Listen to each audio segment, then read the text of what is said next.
Ay guys, today pag-uusapan lang natin itong price action ni Pi. Right now, nasa 143.66 yung kanyang presyo. Nagkaroon siya dito ng pagbagsak guys, no? Yung kanyang all-time high is 170. And tingnan natin dito guys sa chart, no? So, as of now, ito yung pinaka-chart niya. Discuss natin ito as well as itong potential airdrop na kung saan meron sila ditong task, no? So, ito yung mga quest na gagawin and we can see a potential airdrop dito. Discuss natin yan dito sa video natin today.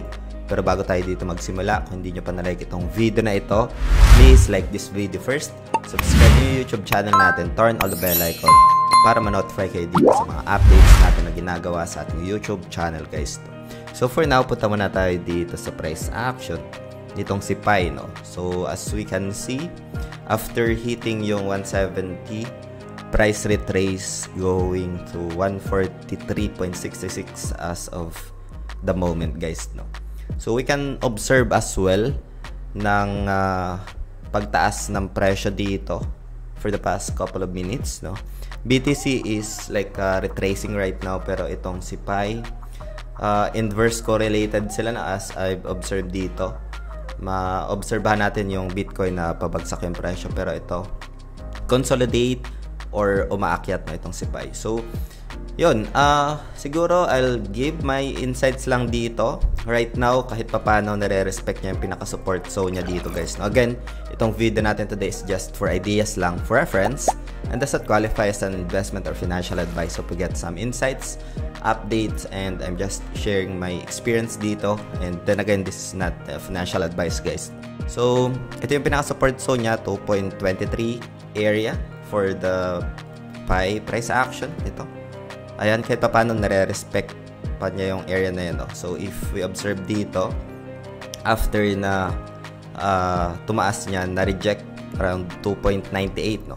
Medyo makunat yung area ng almost $3, guys, no? That's the all-time high area resistance, which is 170 in PHP, in peso. So, ngayon, ang isa sa mga tinitingnan ko dito guys is yung potential retest ulit na bumalik siya dito sa area sa taas guys, no? Kasi this is on the distribution box, pero sa taas ng price action, no? Normally, yung magandang probability and opportunity ng mga distribution box is dapat sa support, no? Pero I've been looking this one as a potential distribution box, no? And accumulation box sa taas, no? So, yan yung potential na gagalawan ng price action na respect and then umangat dun sa taas. And right now, we can see a confirmations and potentially price will retest doon sa upside, guys, no? Who knows? Pwede naman na ma-reject na siya dito sa gitna and then bumagsak, guys, no? Keep in mind lang once na magkaroon ng breakdown dito sa 2.25, mag-below siya ng 2 USDT, ay probability ng pagbagsak ng presyo, guys, no? Kasi wala na masyadong supply within this area, 1.9, 1.8. Wala na masyadong support zone dyan. Next, key support niya around 1.68 territory, no? Yung previous highs. So, yan yung isa sa mga titingnan ko dito or antabayanan ko dito for the price action itong si Pi ito. And yun yung isa sa mga tinitingnan ko dito na price action for Pi right now.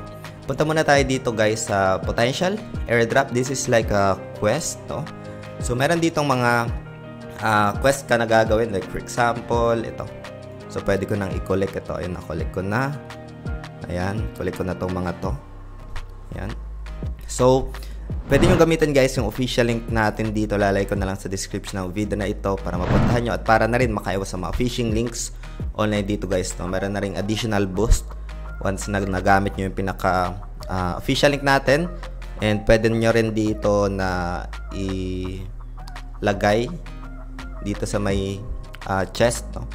Yung pinaka code natin, lagay nyo lang CHUN or CHON para ma-apply, no? Pero once na nagamit nyo yung official link natin, I think it will automatically apply naman yung pinaka-code, no, for the additional boost dito. So, punta lang kayo dito sa my achievements. Andito yung mga quest, no? Like page setup, Ayan, kailangan meron kang Discord and X or previously Twitter, no? Ayan, andito yung mga quest. And ito is potential airdrop. I can see a good backers and teams as well dito, yung mga venture capital. So yun guys, pwede nyo itong explore and ano yung tingin nyo dito sa potential airdrop na ito. Punta lang sa achievements and pwede ata ito yung navigate sa cellphone, no? Gamit ko dito OKX wallet.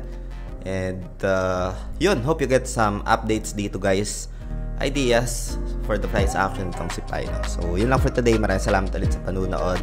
Ingat tayong lahat. Peace out. Bye for now.